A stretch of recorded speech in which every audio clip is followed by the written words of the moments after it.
Another day, another five-star signee, such as the life of John Calipari, and True Blue fans are certainly the beneficiaries of that. The third straight win for Cal over Patino, and two things really stood out to me today. A 57-31 rebounding edge for Kentucky, and Anthony Davis was money from the free throw line, hitting 12 of 13. This is, just kind of for us, and I'm not going to ever tell you anything you don't know, but there's a Minnesota company which has a factory in my hometown of Alexandria called 3M. Yep. Right? And they're sponsoring Mucho Macho Man 3Ms. Good evening. Welcome to the award-winning LEX 18 High School Sports Zone with the Old Man Cutler. And I mean old, and we'll get into that later on Mary Jo. What do you mean you're going to get into that later? We'll see. It's Tennessee week. It's also a day where Danny Trevathan was finally honored. Alan Cutler has more on Danny and the pressure that Joker is feeling. Five-star forward Alex Poythress made Kentucky his choice today. Poythress signed his letter of intent at a ceremony at his high school this afternoon. No one really knew what Poythress was thinking, but as of last night, most analysts thought he'd end up at either Memphis or Vandy. Coach Cal pulled it off today, however. Poythress is 6'7". He's skilled away from the bucket and an excellent shot blocker. The Cats now have the second-ranked recruiting class in the nation. How many times have we heard Cal say this? I really like my team. Well, how much does he really like his team right now? Alan Cutler has that.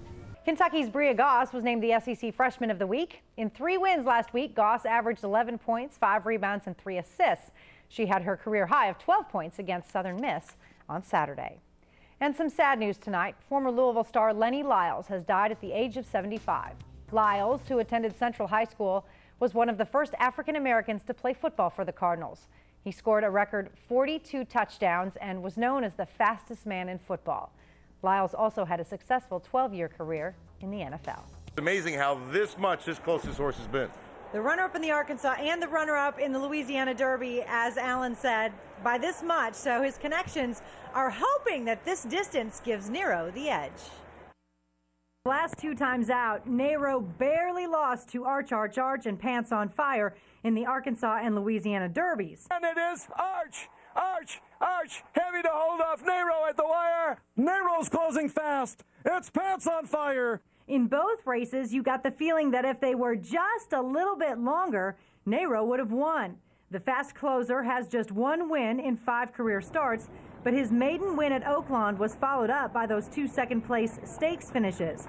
Trainer Steve Asmussen admits to being a little surprised that Nero is so well thought of as a Derby contender, because he says they just plain took a swing at the Louisiana Derby and ended up almost hitting it out of the park. Nero followed that up with the Arkansas, validating that he belongs. We feel good about his getting a mile and a quarter and getting a mile and a quarter well. And I think that this Derby's extremely wide open. From a pace scenario, it's awfully hard to, figure out exactly what's going to happen early. But I think that the distance of a mile and a quarter suits Nero. He's finished up really well. Hopefully it's his turn soon. Is it his turn today? Nero didn't break his maiden until this year, which is rare. Only 5 horses since 1933 have done that and gone on to win the Derby.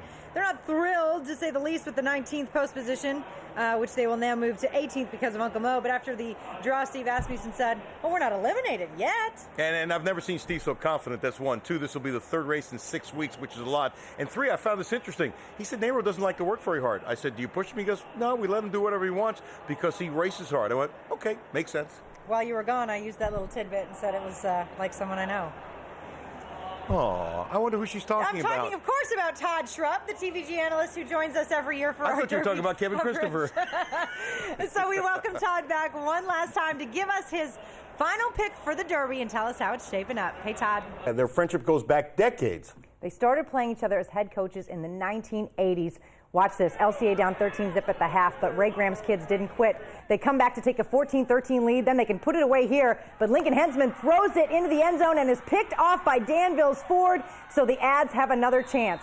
But Devontae Alcorn fumbles the snap.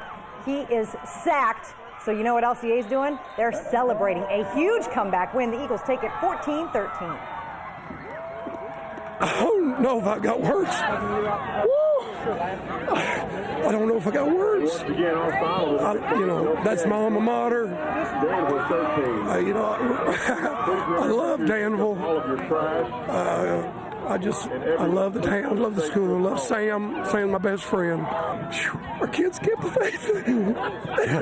They didn't stop believing, so we earned it. Obviously, Ray Graham was pretty emotional after this win. He loves Danville. He went to Danville. But this is the biggest win his team has had all year after bouncing back off a huge blowout last week. The Cats just beat Louisville today. Deron Lamb and Terrence Jones didn't play well. Cal says, hey, we can win without them. Terrence did grab 11 rebounds. Some of those were big. But the turnovers, Kentucky lost that battle too. Darius Miller alone had 8, and the Cats still won. Now, birthdays are a big deal around here. Alan's birthday is on Monday. I won't tell you how old he's turning, but next year when he turns 60, we'll probably throw a really big bash. You're like...